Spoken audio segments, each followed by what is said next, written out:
Okay, think about this for a second. Have you ever heard two different people read the exact same thing aloud? It's kind of strange, right? One person can make it sound amazing, like the words are just singing off the page, and the other, well, it just falls totally flat. There's a really fascinating reason for that. I mean, we see this all the time, especially with kids. One reader sounds alive, you know?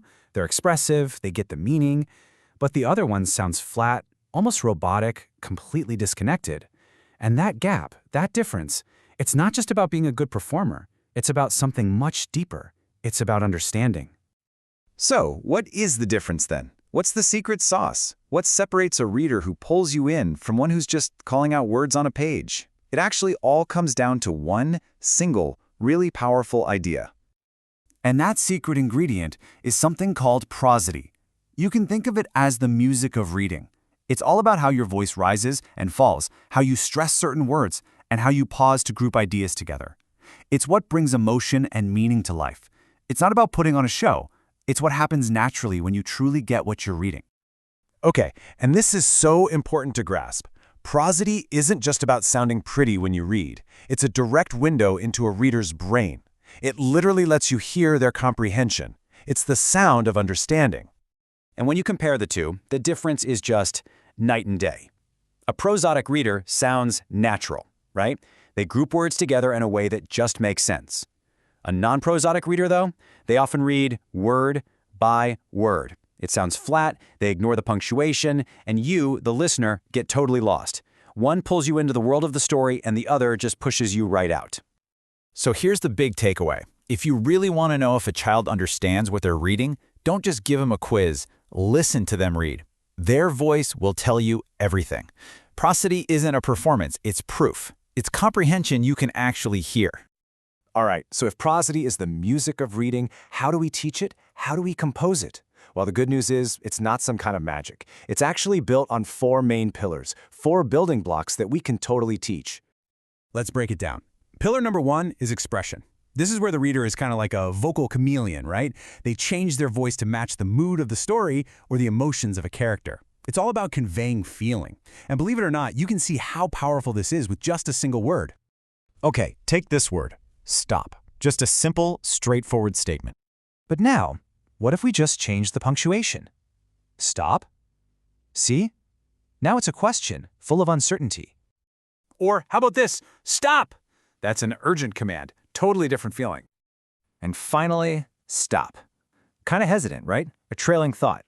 Look at that. One word, 4 completely different meanings, and it's all thanks to expression. That's the power we're talking about.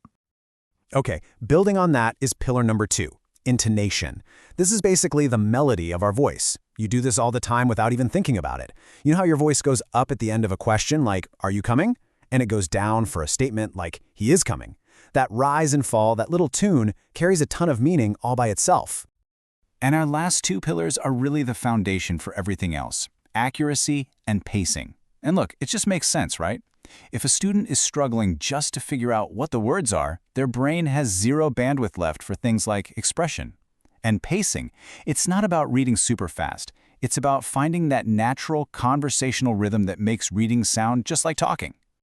Okay, so knowing the theory is great, but the big question is, how do we actually teach this stuff? How do we put it into practice? Let's dive into some really practical ways you can teach the music of reading. One of the biggest things we can do is help readers move away from that word-by-word slog. We need to teach them to see words in meaning chunks. So instead of reading "the little boy," we model reading it in phrases like this. "The little boy ran quickly to the park." Those little pauses, they group the words into ideas and create that natural flow. That's phrasing in a nutshell. Now check this out. Listen now, the meaning of this one sentence completely changes depending on which word I stress. If I say, "I didn't say he stole the money," it means someone else said it. What if I say, "I didn't say he stole the money"? That's a total denial. Or, "I didn't say he stole the money." Well, now I'm implying it was somebody else. And finally, "I didn't say he stole the money."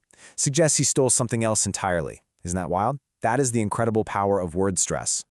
So, with those building blocks in mind, let's talk about some actual techniques. These are simple, powerful things you can start using in a classroom like tomorrow to bring all of this to life. Things like echo reading are awesome. It's simple. You, the teacher, read a line with great expression, and the students echo it right back. Choral reading's great for building confidence because everyone reads together. And readers' theater is a blast. It turns reading into a fun, low-stakes performance where the whole point is just to use your voice to create characters and tell a story. And here's a really powerful one. Emotion cards. This is so much fun. You give a student a super simple sentence like, I'm going to the store. Then you give them a card that says happy, and they have to read the line sounding happy, then switch to sad, or angry, or scared. It's like a workout for their expression muscles, and kids usually love it. You know, at the end of the day, it all comes down to this. Letters make words, words make sentences. But it's prosody that actually makes meaning. We spend so much time teaching the basic mechanics, but prosody, that's the bridge that takes a child from just decoding words to truly, deeply understanding them. Reading should never feel like a flat, robotic chore. It should be alive, right? It should be full of music and emotion and meaning. So the real question I want to leave you with is this. How will you bring the music of reading to life?